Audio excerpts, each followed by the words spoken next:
Curd rice. So ఇది ఎలా ఏంటి అన్నది ప్రిపరేషన్ మీకు నేను చూపించబోతున్నాను. సో లెట్స్ స్టార్ట్ అండి. సో ఇక్కడ మీకు పంప్కిన్ అనేది చూపిస్తున్నాను. సో ఈ పంప్కిన్ ఏంటంటే సో మనం ఇది తురుముకోవాలండి. దీన్ని మనం ఇలా సైడ్ కనుక పెట్టుకున్నామంటే వాటర్ అంతా కూడా సైడ్కి వచ్చేస్తుంది. ఇప్పుడు మనం హంకర్డ్ ఎలా తయారు చేసుకోవాలో చూద్దామండి. సో నేను 1 కప్పు పెరుగు తీసుకున్నాను. ఇది ఇంట్లో తయారు చేసుకునింది. సో దీన్ని ఏం చేస్తాము అంటే ఒక కాటన్ క్లాత్ లో వేసేయాలండి. సో ఇలా వేసి మనము ఒక 3 to 4 hours ఇలానే వదిలేయాలన్నమాట. హ్యాంగ్ చేసి వదలాలి. సో ఇలా ఎప్పుడైతే మనం హ్యాంగ్ చేసి వదులుతామో ఇందులో ఉన్న వాటర్ అంతా మనకు బయట వెళ్ళిపోతుంది. ఆ వెళ్ళిపోయిన వాటర్ లోపల ఏదైతే మనకు పెరుగు ఉంటుందో దీన్నే మనం హంకర్డ్ అంటాం. ఇందులో మనకి హై రిచ్ ప్రోటీన్ అనేది ఉంటుందండి. దీనికి కావాల్సిన ఇంగ్రీడియంట్స్ మనం ఇందాక తురుముకున్నాం కదా, ఆ పంప్కిన్ అండ్ ఒక 2 పచ్చిమిర్చి, జీలకర్ర, లైట్ గా కొద్దిగా అల్లం తురుముకోవాలి, కరివేపాకు, కొత్తిమీర, గార్నిష్ కోసం కొంచెం క్యారెట్ అండి. సో ఇక్కడ మనం స్టవ్ ఆన్ చేసుకొని కొద్దిగా ఒక లిటిల్ బిట్ నెయ్యి కానీ ఆయిల్ కానీ వేసుకోవచ్చండి. నేనైతే లిటిల్ బిట్ ఆయిల్ వేసాను.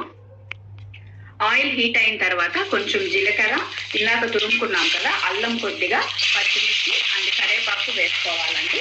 సో ఇది లో ఫ్లేమ్ లోనే మనం చేసుకోవాలన్నమాట, హై ఫ్లేమ్ లో పెట్టకూడదు. సో ఈ లో ఫ్లేమ్ లో మనకి ఇవన్నీ కూడా కొంచెం బాగా రోస్ట్ అయిన తర్వాత, రోస్ట్ చేసాం కదా, ఇందులో ఉన్న పచ్చివాసన అంతా వెళ్ళిపోయింది అనమాట. సో ఇలా వెళ్ళిన తర్వాత మనం ఈ పంప్కిన్ అనేది ఇందులో వేసుకోవాలి.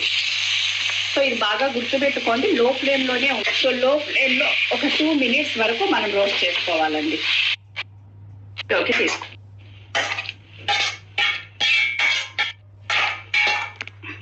బౌల్లో వేసిన తర్వాత మనం ఒక 15 minutes ఇలానే వదిలేయాలండి. అంటే వేడి చల్లారాలి. సో ఈ వేడి చల్లారిన తర్వాత సో ఇప్పుడు మనం ఏం చేయాలంటే కొద్దిగా సాల్ట్, తగినంత ఉప్పు వేసుకోవాలి. అండ్ చేసాం కదా పెరుగు, హంకర్డ్ అని ఇందాక చేసాం కదా, సో ఆ హంకర్డ్ అండి. సో అది ఏంటంటే ఇలా వస్తుంది మనకి కంటెంట్. సో ఇంత సాఫ్ట్ గా వస్తుంది. ఈ హంకర్డ్ ని మనం ఇందులోకి వేసేయాలన్నమాట. సో ఇలోకి వేసేసి బాగా ఇది మిక్స్ చేసేయాలండి. చేసేసాము. ఇదంతా కూడా బాగా మిక్స్ అయిన తర్వాత గార్నిష్ కోసం కొంచెం క్యారెట్, సో నాకు క్యారెట్ ఇష్టపడి నేను వేసుకున్నానండి. ఇది ఆప్షనల్, మీకు కొత్తిమీర కొంచెం వేసేసామంటే అంతే. సో ఇంతే అండి, చాలా సింపుల్ అండ్ వెరైటీ రెసిపీ. ఇందులో మనం పంప్కిన్ అండ్ హంకర్డ్ వేసుకొని చేసుకున్నాము. ఇందులో మనకి హై రిచ్ ప్రోటీన్ కూడా వస్తుంది. సో ఇది చాలా ఈజీ అండి. ప్రోటీన్ ఫుడ్ తీసుకుంటున్నప్పుడు మనం దీన్ని కూడా తీసుకోవచ్చు. ఫెంటాస్టిక్, మంచి రెసిపీని తయారు చేయి.